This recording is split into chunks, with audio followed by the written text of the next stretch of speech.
Ye an ka podcast sendaɲɛ ko 56 ye min bɛ lase Banɛma Sogoba ani Nathaniel Danbele fɛ.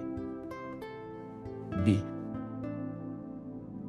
alamisa don marisi kalo tile 20 san 2025 an ka verset kalanta bɛ bɔ Zaburu la. Zaburu sura 27 a verset 4. O bɛ a fɔ an ye ko ne ye fɛn kelen deli matigi fɛ, ne na o de ɲini, ko ne ka sigi matigi ka so kɔnɔ ne si tilew bɛɛ la, ka matigi nɔɔrɔ filɛ, ka kabakoya a batosoba la. Nin verset bɛ Zaburu sɛbɛnba dusukuna kow fɔ an ɲɛna,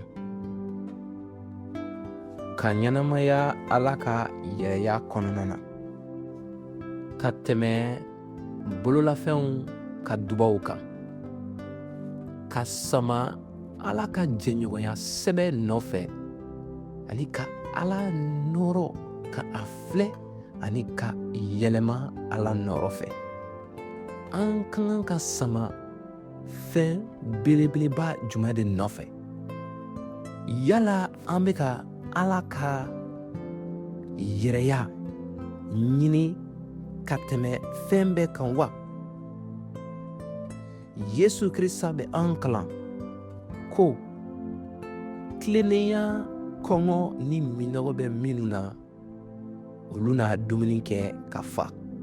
Matthieu kitabu sura 5 a verset 6. Ala kɛ i ka kuntilenna fɔlɔ ye bi.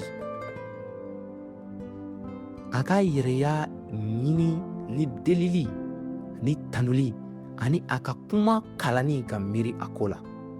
O yɔrɔ de la i bɛ Ala ka hɛra ani a ka nisɔndiya banbali sɔrɔ. Jijali, i dusukun ka fa Ala ka kanuya kalama la.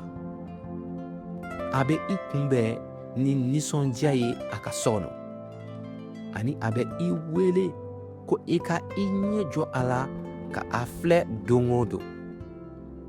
Matigi ka bi tile hɛra a di an ma a ka yɛrɛya kɔrɔ. Ni laseli kɛra ka bɔ Délivré par Christ yɔrɔ, ka kibaru duman fɔ ni dɔnkiliw ye.